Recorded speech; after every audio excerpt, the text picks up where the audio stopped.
各位朋友，好快又一個星期啦，咁呢又係新城財經台嘅海島漫談教育節目，咁呢就由而家到8點鐘呢，我哋都會呢係就另外一所嘅高等教育院校呢，係佢哋嗰個成立嘅過程啦，同埋佢哋嗰個發展嘅焦點，同埋咧係將來嗰個展望咧嚟到係同大家咧係去介紹一下，同埋咧我哋會同係有關人士咧係去討論一下嗰啲各方面嘅焦點。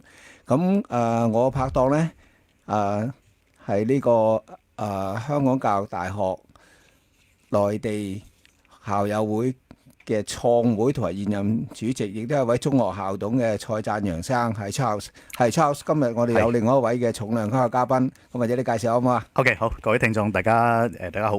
咁今晚我哋邀請到係我哋香港一所高等院校，係聖豐濟國大學署理校長盧鐵榮教授。盧教授你好。你好，你好。係你好。你好，盧教授。係咁啦，我哋首先恭喜盧教授先啦，因為頭先我哋先略略提起就係天主教咧響40年前就已經好銳意、好積極咧，希望咧係發展一所咧係專上學院，係成為一間咧係私立大學嘅。咁就道路真係好漫長，但係咧就佢哋咧並冇咧係有任何嘅放棄。咁所以經過咗咧係40年嘅努力，同埋咧係嗰個中間好積極嘅過程之中咧，佢哋終於成功啦。所以恭喜阿盧鐵榮教授。係，多謝大家嚇。咁盧教授，或者我哋傾翻啲歷史先啦嚇。盧教授，我知我哋盧教授本身1972年已經係當時已經加入咗我哋香港明愛為青少年服務社工嘅嚇。咁當其時嗰個社會環境咧，其實社工喺當其時係一個叫做都幾新興嘅一個職位或者一個行業啦嚇。當時做社工有冇咩挑戰咧？喺嗰個年代嚇。嗱，社工咧就有好多嘅唔同嘅工種嘅，有啲就做社區服務，有啲做家庭啊，有啲做老人工作。我嗰陣時咧係專做青少年工作。咁青少年工作嗰陣時嘅環境咧就非常之惡劣嘅，就因為咧係好多黑社會嘅影響啦。咁咧就不論黑社會影響，不論喺學校啊，喺街上高啊，都令到好多青少年咧係受感染嘅。譬如參加同黨啦，去販毒啦，或者吸毒啦，打鬥啦。咁嗰陣時咧就政府咧就因應嗰個時代嘅發展環境咧，就建立咗外展工作服務。因為全國咧就有18隊外展隊，每隊10個人嚇。咁我就喺嗰個年代咧，就係加入咗做啲外展社會工作，就喺街上高咧專係接觸一啲青少年啦，特別我哋叫高危青少年啦，以前叫做問題青少年啦。咁咧就你見到樣都唔紋晒身啊，又冇書讀啊，或者冇做嘢啊咁流連喺街上。咁我哋接觸呢啲人，咁就幫佢哋咧就重回正軌啦。如果有機會翻學就翻學，有機會就業啦。希望唔好犯罪啦。或者犯咗罪、犯咗事嘅，我哋點幫佢去從頭翻個社會啊等等。咁就喺70年、80年代咧，呢個香港同黨問題非常嚴重嘅。如果大家有機會睇下3、5成分嗰套電影咧，就知道秀茂坪燒屍案嗰個同黨，你可能知道啊。係明解。所以咁多年，其實喺嗰個年代做教育係咪都同而家相比嗰個環境係都好唔同㗎？即係嗱嗰陣時就好多中學啦，就開始推廣咗呢個叫做 compulsory education 啦。咁個大問題咧就以前咧就冇有冇啲嘅心理專家咧，專係幫啲年青人咧就評估佢係咪有特殊教育需要嘅。而家香港叫 SEN 啦，所以其實好多人嗰陣時好多中學生咧就讀唔到書，有啲被踢出校，有啲自己離校唔讀書嗰啲。其實有好多用今日角度就係嗰啲叫 SEN 學生。但係嗰陣時就全部踢晒出校喺街度。咁嗰陣時我哋就接觸呢啲咁嘅學生。咁呢學生唔係唔叻，但係佢哋係唔適應當時嘅教育制度。好傳統教育制度。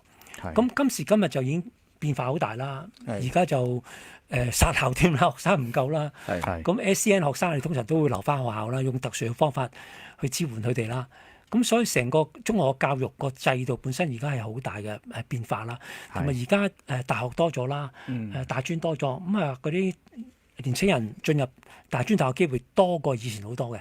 係嚇，咁變咗挫敗感冇咁多，咁所以咧就用今日個角度睇咧，係我相比以前我嗰80年代，我覺得係香港係進步咗好多好多。嗯，明白係，我都同意，因為即係我哋大家都經歷過，即係60、70年代嗰個境況啦，就係即係而家響處理青少年嘅問題咧，嗰個資源係多咗好多。即係最簡單，你話嗰個年代，如果啲同學跟唔上，即係讀書跟唔上，又或者所謂無心向學嘅咧，你好難有咩其他途徑咧係即係揾得到俾佢哋嘅。嗱，第一就係大學只有2間，係嘛？嗰啲私立嘅專上學院啦，係鳳毛麟角嘅嚇，更唔好講話好似今日聖方濟各咁樣就成為呢個私立大學添啦嚇，即係政府認可私立大學啦。係當時亦都冇即係其他嗰啲咁嘅即係私立嘅大學啊等等嗰啲。咁職業訓練亦都未曾係去到一個好高嘅境界啦。當時仲未有呢個咩啦，職業訓練局啦，係嘛？咁所以就係好多困難嘅。我一補充翻呢度咧，講職業訓練咧，其實我哋聖方濟各大學係1985年成立，嗰陣時係徐成斌書院，嗰陣時係以職業導向為主嘅書院。係嗰陣時咧，我哋嘅訓練課程咧，譬如話縫紉啊、簿記啊、汽車維修啊、會計啊等等嗰啲咧，都針對翻當時社會需要。發展到今日40年之後，我哋嘅課程有 AI 啊、大數據啊、護士啊、物理治療啊、社工啊、心理學啊、翻譯科技等等咧，都係針對而家社會需要。咁所以咧，其實我哋聖方濟各大學過去40年，今年我哋40週年紀念啦。嗰40年我哋冇變過，我哋嘅初衷就係為青年人嘅職專教育方面提供一個選擇俾佢哋。係。咁啊，盧教授喺加入呢個聖方濟各大學之前咧，其實都喺城市大學都任教咗一段時間啦。33年，33年 ，OK， 明解嚇。咁後期就即係加入呢個明愛專上學院啦嚇。後期我哋即係最近就正式升格做呢個聖方濟各大學啦嚇。其實呢個過程嚇，即係你當中喺所謂8大院校任教，同你而家喺嗰個自資院校個環境當中，其實有冇覺得有冇大嘅挑戰咧嚇？挑戰一定有啦，因為係自資院校咧個資源係好少嘅。係因為係主要靠學費啊，同埋人哋嘅捐助啦。係咁咧就政府唔會直接資助我哋，去資助啲學生。係咁同埋由一間自資院校變成一間大學咧，係政府咧係需要有好多嘅政策依從啊。譬如舉例，我哋一定有3個學科咧有自我評審能力，係有3個之後咧先至可以申請成為私立大學。而入邊咧亦都5個範疇，我哋要被評審嘅，包括個管治能力、財政穩健，係第3就係嗰個質素保證，係第4就係學術個環境，第5就係研究能力。研究能力。咁啊，逐個部分咧都係被評估。嗰時教育大學嗰時變成一個大學，都係需要行過呢個咁嘅程序嘅嚇。明解。咁咧，我就所以好開心咧，能夠就加入聖方濟各大學，能夠喺呢幾方面咧，能夠支援佢哋嘅發展。好，阿盧教授，我哋 break 我哋轉頭翻嚟再繼續傾。